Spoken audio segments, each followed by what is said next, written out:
Hello everyone, welcome to D4 Educom. आज बात करेंगे स्टूडेंट के रिफ्यूज़ल क्यों आते हैं स्टडी वीज़ा जब वो अप्लाई करते हैं। स्टूडेंट के रिफ्यूज़ल आते हैं क्योंकि वो इन्वॉल्व नहीं होते। अगर आपका रिफ्यूज़ल आया था तो आप सोचो कि आप इन्वॉल्व हुए थे। सबसे बड़ा रीज़न है कि आप सारी की सारी डोर एक एजेंट पे फेंक देते हो कि हाँ जी ये लो जी पैसे और आप वीज़ा लगवा के दो। एक बात सबसे पहले आपको समझनी पड़ेगी कि कोई भी एजेंट वीज़ा नहीं लगवा के दे सकता।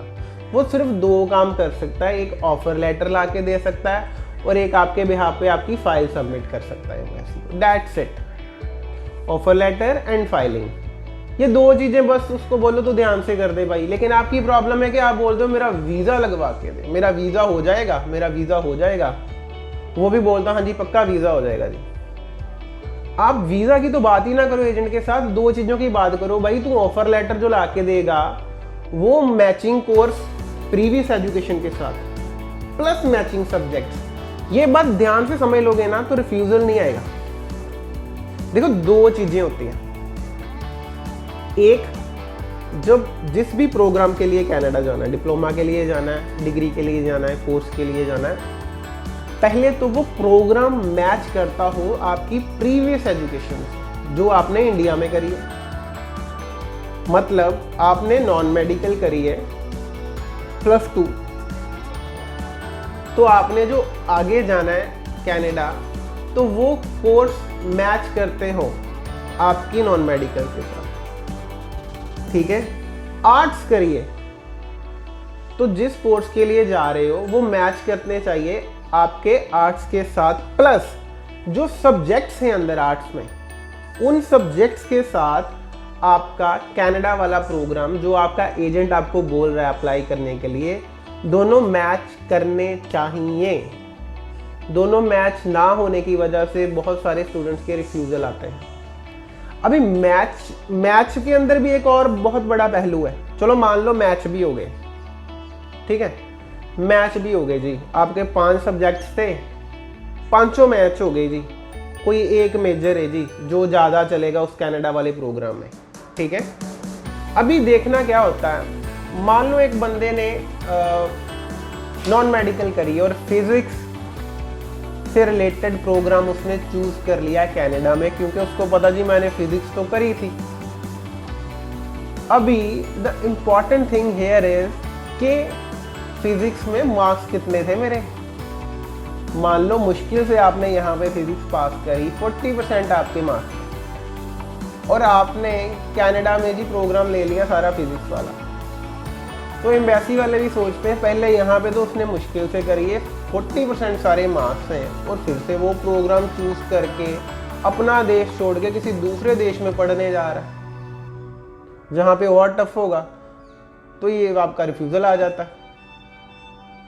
ठीक है, तो आपको मेक श्योर करना पड़ेगा आपकी percentage of each subject, overall percentage की बात मैं नहीं कर रहा हूं। ईच सब्जेक्ट की परसेंटेज आपने ध्यान से देखनी है। फिर आपने वेबसाइट पे जाना है। जो कोर्स आपको एजेंट ने बोला है आपने वेबसाइट पे जाना है, उस प्रोग्राम को खोलना है। मतलब उस कॉलेज की, उस यूनिवर्सिटी की वेबसाइट पे चले गए, प्रोग्राम पे जाके उस प्रोग्राम को ओपन करना जो प्रोग्राम आपको आपका एजेंट बोल रहा है कि तू ये ले ले। उस प्रोग्राम के सारे सब्जेक्ट्स की लिस्ट पढ़ लो, छोटा सा काम है, कितना टाइम जाएगा आपका। फिर आप देखो इसमें यार कौन से सब्जेक्ट्स हैं, पढ़ने तो आपने ही है ना, कल को वहाँ जाके भी आपने पढ़ने हैं। तो अब यही देखो कि आप कर पाओगे, समझो, क्योंकि ये चीज आप चाहे देखो ना देखो कि आप कर पाओगे। एम्बेसी देखती है कि ये जो सब्जेक्ट्स हैं ये बंदा कर पाएगा। यहाँ वाले जो आपके सब्जेक्ट्स हैं इसमें इसकी इतनी परसेंटेज थी, आपका आइडिया लगा लेते हैं ये नहीं कर पाएगा, तो आप खुद ही आइडिया लगाओ। क्यों वेट करते हो रिफ्यूजल आने की, फिर आंखें खुलती हैं आपकी, फिर आप एजेंट का कसूर निकालते हो। एजेंट को भूल जाओ, एजेंट को बहुत सारी फाइल्स आती हैं, उसे इतनी नहीं पड़ी। आपका एक ड्रीम है, ड्रीम कनाडा, राइट, तो उस ड्रीम के लिए थोड़ी सी मेहनत तो कर ही सकते हो। वेबसाइट पे जाके सब्जेक्ट्स देखो, कर सकते हो तो अप्लाई करो। बस ये ना सोचो कनाडा जाना, हाँ जी जो भी कोर्स देना दे दो। नो, सब्जेक्ट्स पढ़ो, कर सकते हो, प्लस मैच कर रहे हैं मेरी प्रीवियस एजुकेशन के साथ, प्लस मेरे ईच सब्जेक्ट, मान लो किसी कोर्स में मैथमेटिक्स की रिक्वायरमेंट है और आपने मैथ्स नहीं लिया था +2 में, तो वो कोर्स भी अवॉइड करो, रिफ्यूज़ल आ जाएगी। कुछ कोर्सेस में उन्होंने मेंशन किया होता है जी मैथमेटिक्स में पर्टिकुलर इतने % चाहिए, इंग्लिश में पर्टिकुलर इतने % चाहिए, तो वो भी चेक करना पड़ेगा आपको।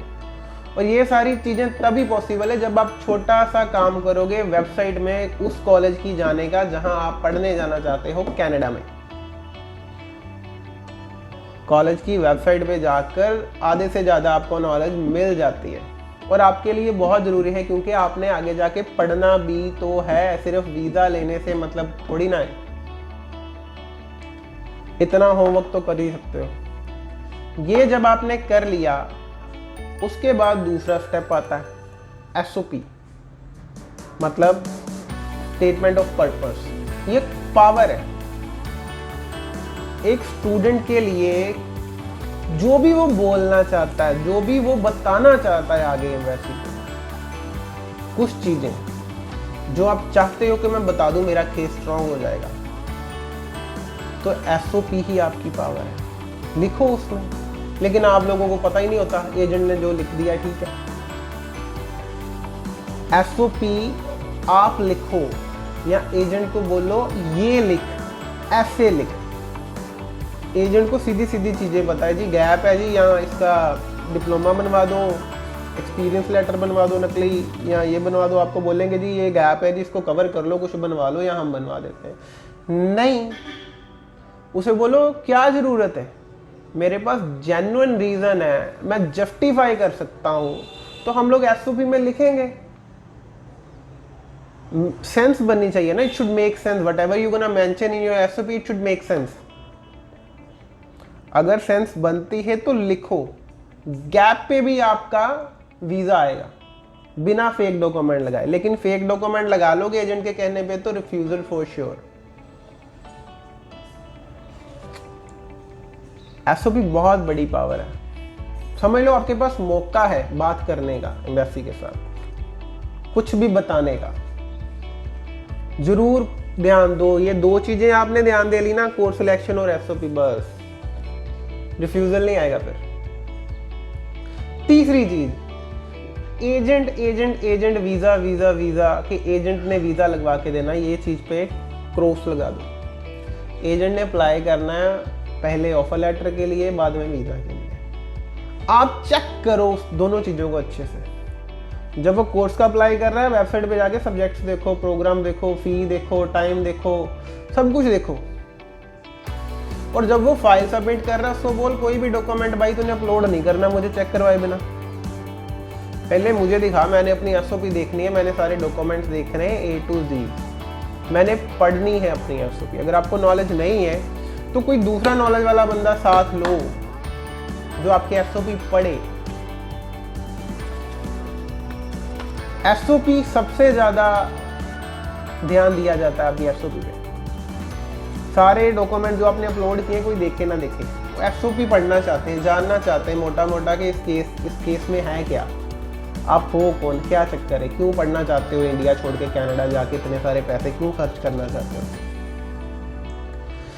SOP, कोर्स सिलेक्शन, एजेंट को ये नहीं बोलना, बहुत सारे बच्चे हैं उनके आइल्स की रिक्वायरमेंट फुलफिल नहीं कर पाते, 6 बैंड्स नहीं आ रहे, 5 बैंड से 5.5 बैंड है, एजेंट ढूंढते रहते हैं, वो वाला एजेंट करवा देगा 5.5 पे, वो 5 पे करवा देगा। सर कोई एजेंट भी नहीं करवा के दे सकता, जो कनाडा गवर्नमेंट की फुलफिल नहीं कर पा रहा रिक्वायरमेंट, आप फुलफिल नहीं कर पा रहे जितने बैंड्स उन्होंने मांगे, तो एजेंट कुछ नहीं कर सकता, झूठ बोल सकता वो।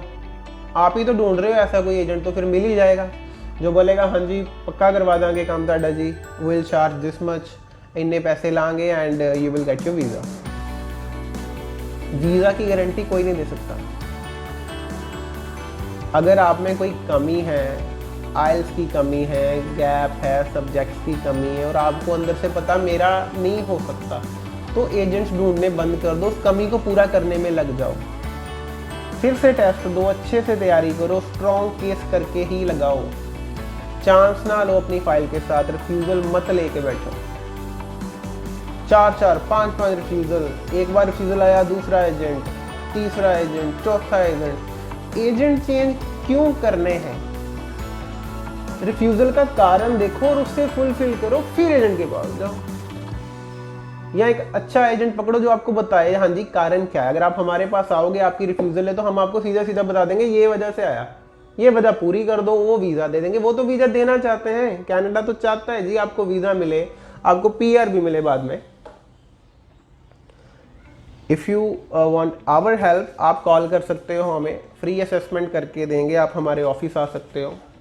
एंड आई थिंक आपको कुछ सीखने को मिला होगा इस वीडियो से।